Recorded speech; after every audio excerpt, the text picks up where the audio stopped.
Hello, my name is Anders Berner, and I'm sitting here with Amanda Natalie Rasmussen, and you just finished your larp Decay Yep. at the Orcs Are Coming seminar.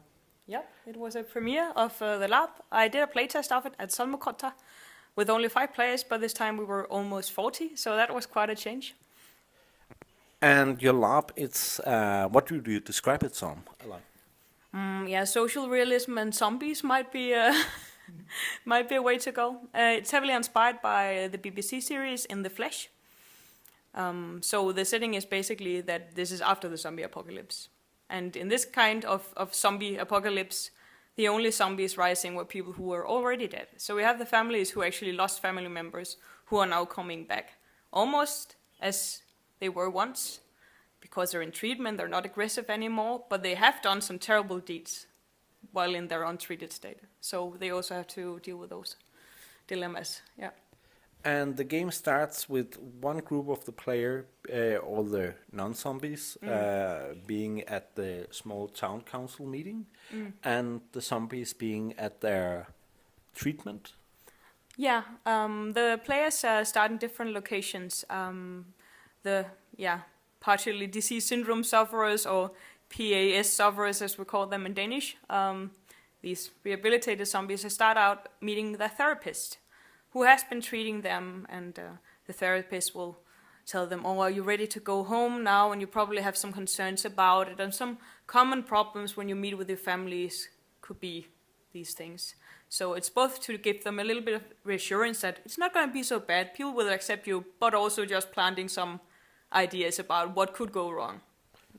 And the other players are hyping themselves that their loved ones is coming back, or the monsters of evil is coming. Yeah. And you have prepared a prop for the players so that it is not ending up being just all the cliches about zombies, but you are trying to steer, or not steer, to have direct the storytelling about the zombies. You have made a prop from the health ministry? Yeah, exactly. I have this little folder, brochure from the Danish health authorities about living with this partially diseased syndrome. And on one hand, it's a prop for the game to make it a bit more believable, in the sense that, okay, these zombies have been caught, they've been treated and rehabilitated, they've talked to therapists and psychologists and doctors, and are now going home, and they will have to administer their own medicine, for instance. So they have a handy little guide here telling nice facts about, okay, what is this disease about? What are the causes? We don't really know. Who can get it? Is it contagious, for instance? No, it's not contagious.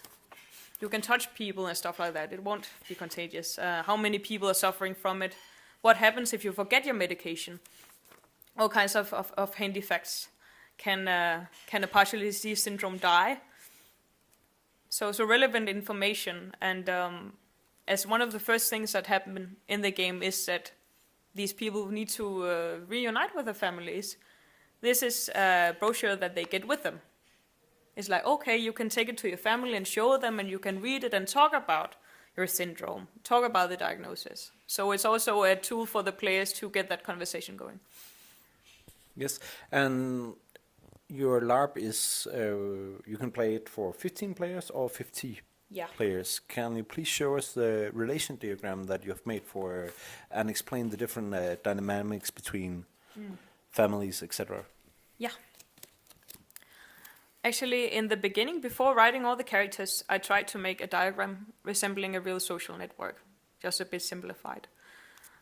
What I wanted to make was to have some different families, but also some different political fractions, and some other social groups. So you're not only a part of one social group, but maybe 2 social groups, and they can be conflicting in different ways.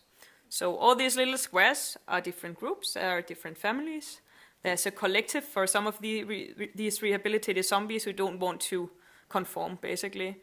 We have a little church who are opposed to the zombies and have some religious concerns about it. So we have some different social groups here, and then we have some different factions that are more about the opinions. For instance, some of these family members in different parts of the map are part of this human freedom front, I think it would be named. Humanistic Freedom Fund. Maybe, yeah. They're humans, they're not undead. That's the important thing. But the idea is that all these are related in different ways. But if you don't have enough players, what do? You scale it down. So we have a version here with 45 players, where it's actually specified which characters can you take out of the game without breaking down the whole social network. And you can keep on doing that.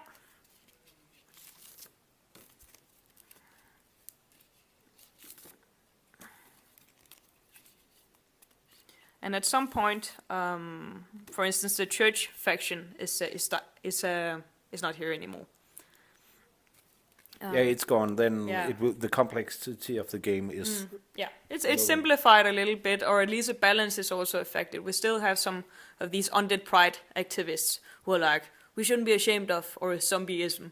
We should be proud about it, and not try to conform and wear makeup to try to fit in. And if you scale it down even more, the undead pride people disappear, but you still have the family drama with these families, and you have some PDS sufferers, and you have some HFF members, this anti-zombie militia.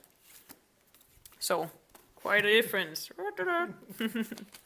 And the whole purpose of making this relation map is to make it easy for new LARP game masters and new LARP producers to put up the game. And how did it work? Because we were not 40 players, we were 30 something. How did it work when you had to add extras? I think it worked all right, but it required me to think a little bit about which characters were most essential to other characters. For instance, we have some characters who have a drama about their relationship, for instance. It's not interesting to have a character which is very connected to a relationship drama. For instance, having, oh, this is a couple, and your big dilemma is that your boyfriend is a zombie now. Can you be together, for instance? If one of them is there, it doesn't really make any sense. So having some of these groups be a bit more flexible to losing members was also important. For instance, Undead Pride and the Church are groups that are not related by blood, but by some kind of common interest. So it's easier to pick those out or add a few more members. Can you please show us, because it's also a game where all the participants wear a name tag during the whole LARP, and there are written characters with them. Yeah. All the characters look like this. It's a name tag on one side, and on the other side there is a character. In Danish. Yeah, in Danish. I can try to explain what the content is without translating the whole thing. On Please top, do. There's a name. Then there's a character number. Each character has a number that corresponds to this figure. Then there is the role of the character, or the function, so to speak. For instance, you're the father of this family where the child has PDS. It could be. Very short. Then there's a quote, a character quote, just to get you into the mindset and personality of the character. Then there's a description of who are you. A little bit personality, a little bit about the background, but still very short.